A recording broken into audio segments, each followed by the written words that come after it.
Selamat pagi, Bapak Ibu Saudara-saudara, jemaat yang diberkati Tuhan Yesus Kristus. Sebelum kita mendengarkan renungan harian Rabu 3 April 2024, mari kita bersatu di dalam doa. Kasih karunia dan damai sejahtera dari Allah Bapa kiranya menerangi hati dan pikiran saudara-saudara di dalam nama Yesus Kristus Tuhan kita. Amin. Jemaat yang diberkati Tuhan Yesus Kristus, firman Tuhan, renungan harian yang menyapa kita di pagi hari ini tertulis dalam Injil Matius pasal 5 ayat 4. Berbahagialah orang yang berduka cita karena mereka akan dihibur. Saudara-saudara, duka cita adalah sebuah suasana yang paling tidak kita sukai karena sifatnya menyedihkan, kesusahan hati. Duka cita adalah suatu kepedihan karena kehilangan yang bisa menggoncangkan jiwa, kehilangan apa yang kita miliki dan tidak terpenuhinya keinginan kita.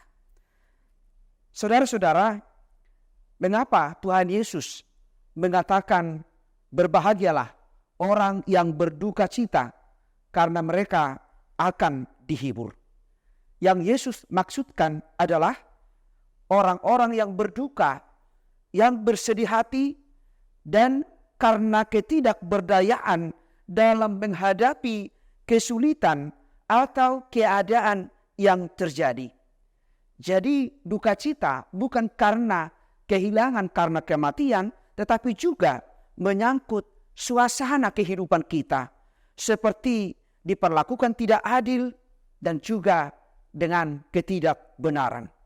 Duka cita bukan hanya membuat kita menangis, bukan hanya membuat orang tidak mampu lagi mengungkapkan perasaannya sedih, tetapi juga karena kita tidak mampu lagi berkata-kata karena duka yang begitu mendalam. Yesus juga pernah mengalami duka yang mendalam ketika Lazarus mati. Lazarus sebagai sahabat Tuhan Yesus telah meninggal dunia.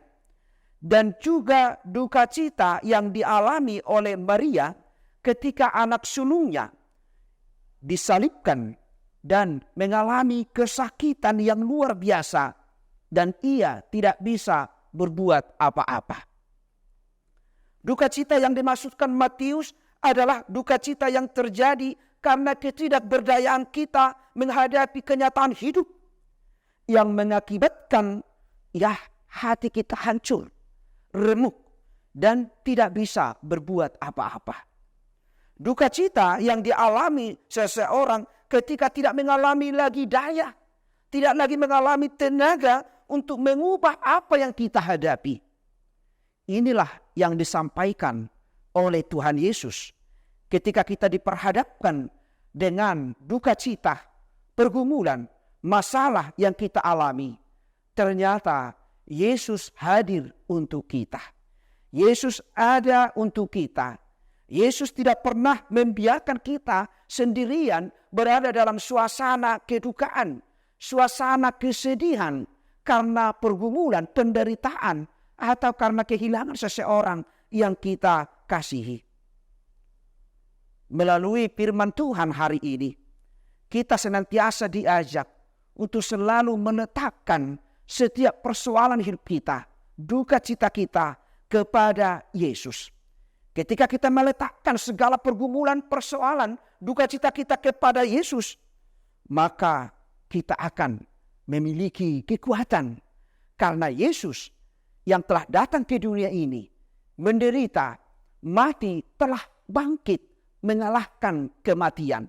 Yesus telah mengalahkan ketakutan-ketakutan kita dan memberikan kita power, kekuatan untuk menjalani hidup ini.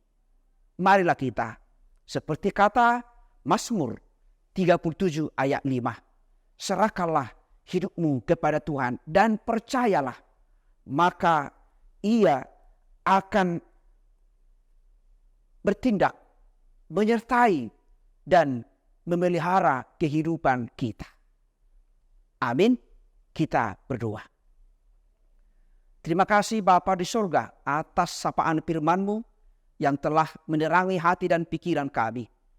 Kiranya melalui sapaan firman Tuhan yang selalu menguatkan kami, yang selalu menghibur kami, dikala hidup kami mengalami kesulitan, pergumulan, bahkan berduka karena persoalan hidup yang begitu menyakitkan, penderitaan yang silih berganti. Tetapi Engkau tidak pernah membiarkan kami sendirian.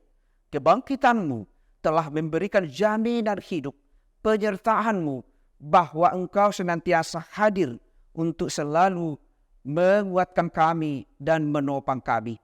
Banyak hal yang kami alami, pergumulan, persoalan, penderitaan, dan sukacita selalu mewarnai kehidupan kami.